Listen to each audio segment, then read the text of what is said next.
Monika logo ঢুকা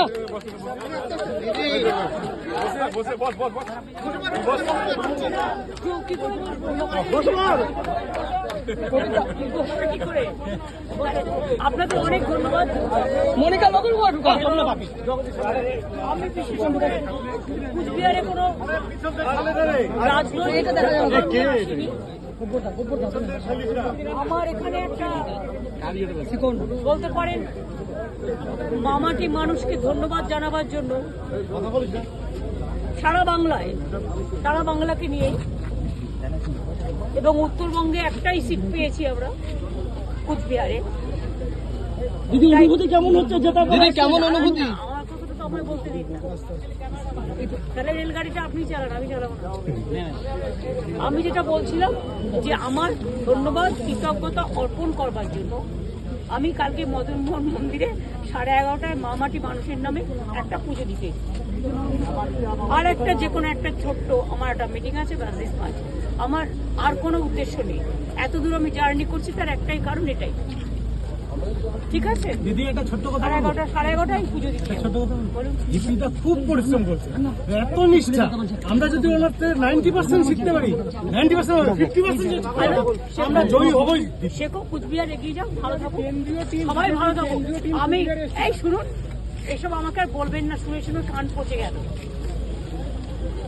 বলুন আগে অ্যাক্সিডেন্ট সামলাতে।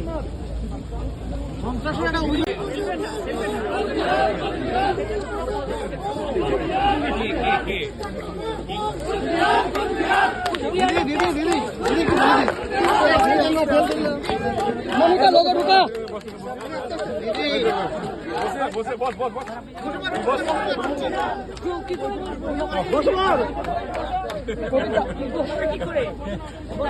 আপনাকে অনেক ধন্যবাদ। মনিকা লোগো ঢুকা আমি কুচবিহারে কোনো রাজনৈতিক আমার এখানে একটা বলতে পারেন মামাটি মানুষকে ধন্যবাদ জানাবার জন্য সারা বাংলাকে নিয়ে এবং উত্তরবঙ্গে একটাই সিট পেয়েছি আমরা কুচবিহারে। দিদি অনুভূতি কেমন হচ্ছে যেটা কেমন অনুভূতি? আমার কথাটা তো আমায় বলতে দিন না, তাহলে রেলগাড়িটা আপনি চালান, আমি চালাবো না। আমি যেটা বলছিলাম যে আমার ধন্যবাদ কৃতজ্ঞতা অর্পণ করবার জন্য আমি কালকে মদনমোহন মন্দিরে 11:30টায় মামাটি মানুষের নামে একটা পুজো দিতে, আর একটা যে কোনো একটা ছোট্ট আমার একটা মিটিং আছে ব্যাস মাঝ, আমার আর কোনো উদ্দেশ্য নেই। এত দূর আমি জার্নি করছি তার একটাই কারণ, এটাই। ঠিক আছে দিদি, একটা ছোট্ট কথা 11:30টায় পুজো দিচ্ছি। দীপিকা খুব পরিশ্রম করছে, এত নিষ্ঠা।